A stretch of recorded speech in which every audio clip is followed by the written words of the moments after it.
Local support for News 6 has been provided by the Northwest Ohio Educational Technology Foundation, Bowling Green State University, and the members of WBGU TV.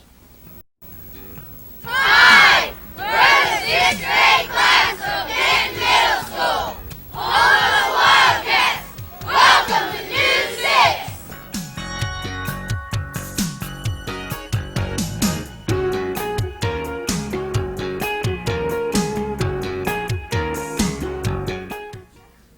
Hi, I'm Jason Mott from Kenton Middle School. Welcome to News 6.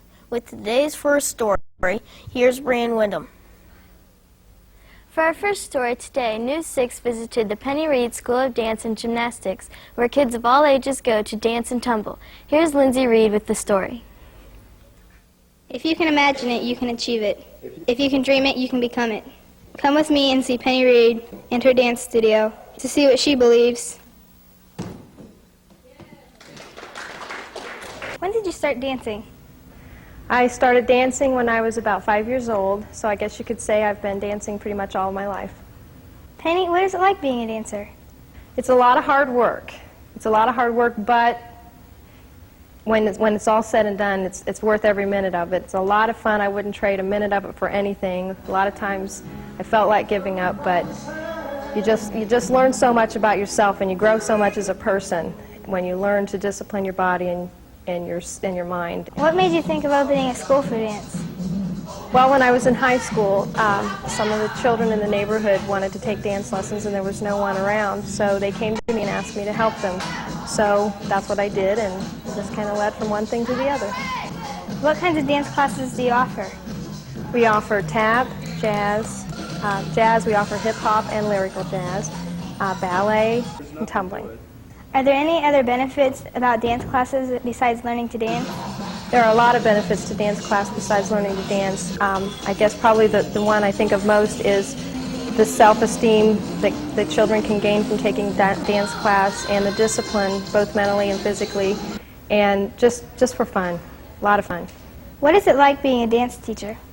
For me, that's the best part, because I get to work with the children, I get to see them grow, and to see someone come in who can't do anything, and then, you know, a few months down the road they're doing a lot of different things, and they're growing personally. It's a very rewarding experience. Thanks for having us. We had a great time. Good luck with the studio. Thank you very much, and thanks for coming. I had a great time too. Back to WBGU!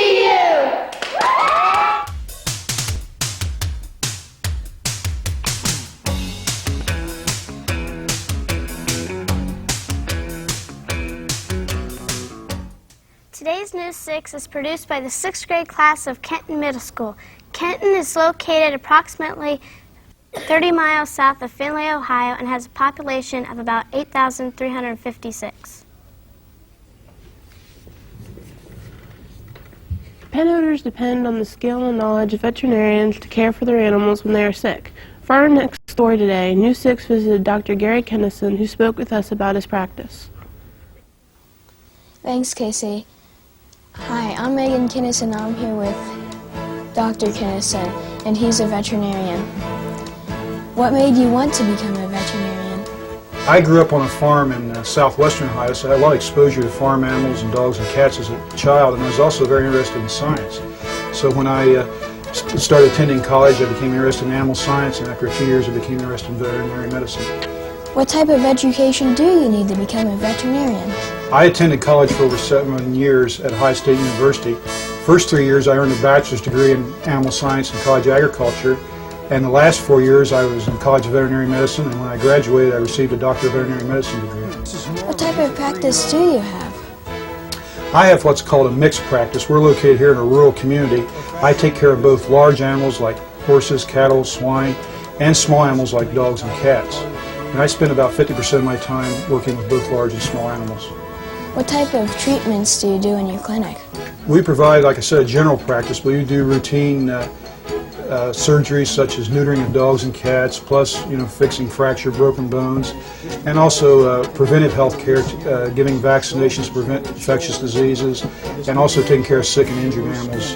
What type of tools do you use when you take care of the animals? The tools, or we would say instruments we use routinely, are almost very similar to what's used in human medicine, other than the fact we have some specialized tools because we're dealing with different species. What's the most unique animal you have ever treated? I have one client who raises North American mountain lions or cougars. If someone is interested in becoming a veterinarian, how can they prepare? Well, basically, you just follow a college preparatory classes. I believe that's how they refer to it in the school system, as you would preparing for college. Thanks for letting us come. Well, I'm happy your class could visit today, Megan. I hope you had a good time and really had an opportunity to learn something today. Back to WBGU. Most kids love to hang out with their friends at the local shopping mall, but not every town has one. Today's Kids View question asks the 6th graders at Kenton Middle School how they would feel if a mall was being built in Kenton. Hi, my name is Patricia Larson. This is the Kids View question. If there were a mall built in Kenton, what would your thoughts be about it? If there was a mall built in Kenton, I think it would be a great place because it would bring money into Kenton. If there was a mall built in Kenton, I would like it because if I didn't have anything to wear, I would shop there. If there were a mall built in Kenton, I think it would be a good place to go after I get my homework done to hang out. For our last story today, New 6 learned about the interesting yet long process of making pottery. Here's Brandon Mag with the story. Thanks, Carmen. I'm Brandon Mag, and I'm here with a story with Darius Eisenbarger, and he makes pottery. Is this a family business? Yes, it's family business. My daughters and my wife, and even my sisters help me out. How often do you work on the pottery, Darius? Generally every day. I can't stop really. When you get started, you have to keep working with it. Darius, how do you shape the pottery? On the potter's wheel. What is your pottery made of? It's made out of Ohio, Kentucky, Tennessee clay. How long does it take to make just one piece? From start to finish, it takes quite a while because of the time air drying and the different things that we need to do. But generally, making the pot on the wheel only takes a few minutes. How do you dry the pottery? We air dry our pots before we fire them. How do you color the pottery? We put a glaze on, and I make my own glazes. Darius, how do you get all the different colors? We use iron oxides, and there's green iron oxide, and cobalt is blue, and iron red makes a red color. And there's a lot of other chemicals that we use to make different colors. What do you do after you color the pottery?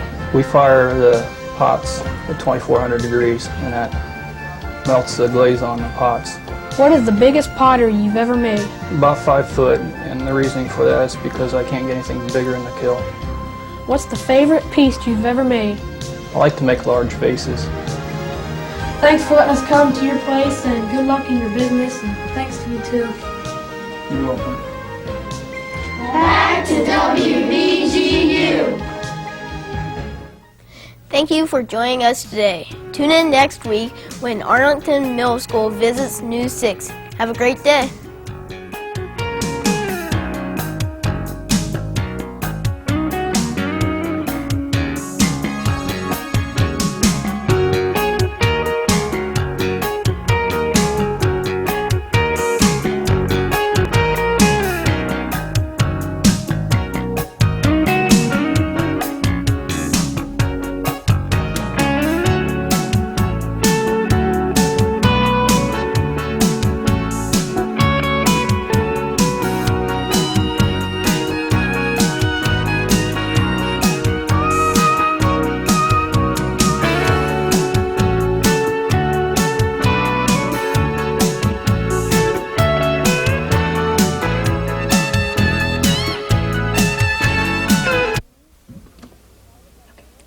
Local support for News 6 has been provided by the Northwest Ohio Educational Technology Foundation, Bowling Green State University, and the members of WBGU-TV.